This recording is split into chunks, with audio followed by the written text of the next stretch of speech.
అందరికీ సుబ్రహ్మణ్య షష్ఠి శుభాకాంక్షలు.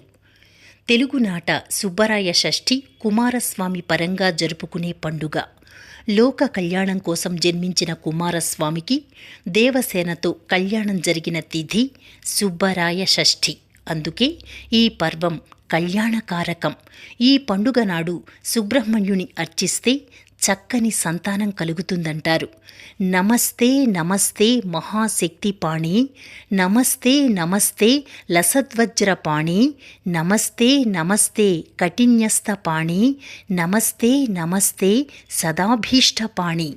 మార్గశిర శుద్ధ షష్ఠి నాడు ఈ స్తోత్రంతో శ్రీ సుబ్రహ్మణ్యేశ్వరుని శరణు వేడిన వారికి శక్తియుక్తుల్ని, ఐశ్వర్య ఆరోగ్యాలను, సర్పదోషాలు తొలగి సత్సంతానాన్ని ఆ స్వామి ప్రసాదిస్తాడు.